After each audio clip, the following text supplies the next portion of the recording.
Well, we've never met before, but I've heard about you from a bunch of different sources. So why don't we just start from the beginning and explain who you are, where you came from, and how we ended up writing a song about Ian Curtis. All right. Well, where did I come from? Winnipeg is what I think of as my hometown. That's where I went to high school. And Where'd you go? I went to River Heights Junior High, and then Calvin briefly, and then Grant Park, and then I graduated from the University of Winnipeg Collegiate. You know, I bet you, okay, two things here. Yeah. First of all, I bet you were one of the kids vandalizing my car because I used to live across the field from Grant Park Collegiate in those two office towers on Taylor. What's the car look like? It was a Honda Prelude back then.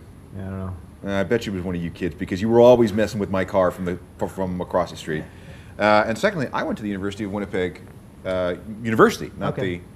So you were one of those snot-nosed kids in the high school. Well, snot-nosed, I can understand why you'd say that because you know it's a private school and you have to pay to get in. But I paid for it myself with my money from my blues gigs. Really? Yeah, I was working 5-6 nights a week in the blues circuit in Winnipeg, and I took my money and put myself into private school so that I could graduate early, so I could go on the road without dropping out of school. What were the clubs that you were playing? Blue Note and. Yeah, Blue Note, the Pyramid eventually, but I guess when I was 15, it was the Blue Note and this little blues joint called the Bella Vista. It's a pizzeria. Okay. And Armin, the guy who owned the place, hired my band, all my friends from school, and he said, you can play, but you're all too young to be responsible for yourself, so you have to have an adult in the band. So I hired my dad. I think the Happy Mondays did exactly the same Really? thing. Well, and the Jam, they were managed by their fathers. Yeah, my dad wasn't a manager so much, but he was a musician. He lived in New Orleans, and he was a jazz guitar player. And when he moved to Winnipeg when I was 13, I started playing guitar, and then I hired him to play in my band, and that's kind of how I got to know my dad. Okay, so you graduated early. Yeah. And then you went on the road. Yeah. What did that mean? It just meant that I was gigging all the time. I was traveling, and I was away from home, you know. And ultimately, I moved to Vancouver, and I mean, I've just been playing music ever since. It's all I've really done. So yeah, I mean, it meant I wasn't going to go to university. It meant I was going to play music instead. So have you been a hired gun, or have you been a performer on your own?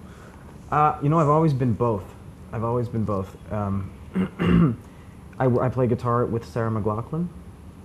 I did a record with Bryan Adams and Kathleen Edwards last summer that I don't know if it's going to get released or not, but you know, I've toured with Blue Rodeo as a guitar player with them at times when Greg Keeler hasn't been able to be around. I've sort of subbed in, and anyway, I kind of do what I have to do to make a living, and as a musician, that sometimes you spread yourself thin, you know. As a musician who's not a bona fide rock star, right? You know, if I had laurels to rest on, I probably would. Well, there would be a lot of downtime between, let's say, Sarah McLachlan tours. She doesn't do that much. Bryan Adams hasn't been out that much. Yeah. So yeah, I guess you pick the gigs up where you can. Yeah, I mean, you know, ultimately, I think I'm at a point where I could choose not to play with other people if I wanted to, but I like it. I enjoy the sort of blue collar side of being a musician, where I have to be on time, and I have to learn the songs, and I have to get along with the rest of the band, and I have to be well behaved on the road, and you know, there's something about that I mean, my father always impressed upon me, that, you know, the thing you got to do as soon as possible is get a gig where you have to be on time and you have to get paid. And I would imagine working for all these people in all these different circumstances with all these different styles, it does a hell of a lot for your chops.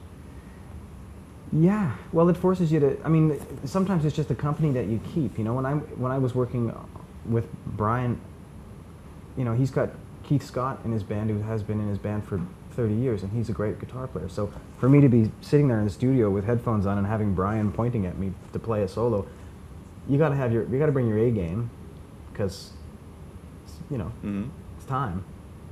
It's not like you can call him a week later and go, hey, can I come back and fix that stuff that I sucked on? Doesn't work. But then playing with Bryan Adams, who likes to rock it out, Yeah. versus playing with Sarah McLachlan, who's very atmospheric and ethereal. I mean, those are two different approaches to the guitar. Yeah, they are. Yeah, I mean, you know, at some point maybe you start to get hired to just do what you do, and you know, I'm slowly clawing my way to that place where people say, just I want you to sound like you, as opposed to I want you to sound like somebody else. So I don't know what that really means. Well, let's talk about you. So, as a solo performer, what have you done? Well, what do you want to know? Start from the beginning. Okay. Well, I guess I mean, I was in a rock and roll band called Veal for about 8 years, and we made 3 records, and we toured a lot. It was just a 3-piece band, sort of inspired by Dick Dale and maybe the Pixies, and always a little bit of the Who, you know, and that was kind of my first foray into fronting a band, and it was, you know, it's a long time. We spent 8 years traveling across Canada. I went to Europe and around the States and stuff, and then I started making solo records about 5 or 6 years ago, and you know, the first couple records I made were perceived as folk records. I don't know if that's accurate or not, but I'm not necessarily even comfortable with that term, but that's what they were accused of being. And now I'm sort of back at playing rock and roll again, you know. So this current record is called? It's called Steel City Trawler. And the song that I first heard from it is called The Ballad of Ian Curtis. Right.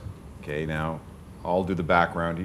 Ian Curtis, right, doom singer from Joy Division, hangs himself in his kitchen on May the 18th of 1980. Joy Division falls apart and has to regroup as New Order. New Order. Okay, so how did you come to write that particular song about that particular rock and roll character? Well, I'm not sure that him being a rock and roll icon, if that's what you would refer to him as, is really what drew me to him. Like, if he had been a sculptor or a race car driver, I probably would have written the song had I seen a movie like the one Anton Corbijn did, Control, right? Mm-hmm. So I saw that movie, and I just thought he was an interesting character. I'm not sure what I was drawn to, because I don't think that I see a great kinship between he and I as artists. I mean, I'm kind of pretty cheerful, actually. Well, I'm a little bit I'm certainly cheerier than he is, and I've always approached my music as a player. Well, I want to be a musician. Oh yeah, I guess I should write some songs. Whereas he was an artiste. He was a poet. And he was sort of tortured that way. It almost seemed like being a musician was secondary to him, above being a poet or a thinker or something like that. But my wife was born. My wife turned 1 year old on the day that he died. Ooh. May 18th, 1980. So I don't know. He's a compelling figure, and I'm not entirely certain why. It's my dog's birthday. Yeah? May 18th, 2007. Yeah. No, 8. 2-year-old dog? 2-year-old dog. Yeah. So.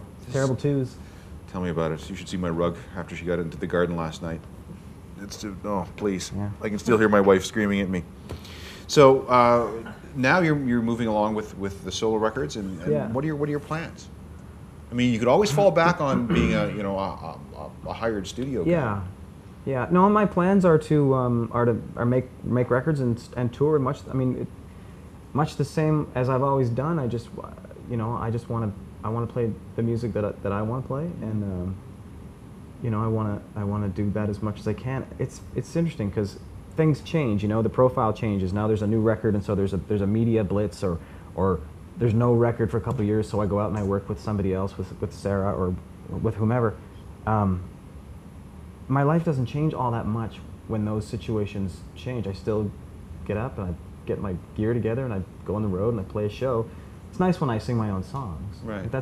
So that's ultimately what I want to do. And do I have aspirations of global domination? Sure. Yes. I mean, hopes. Right. Are natural.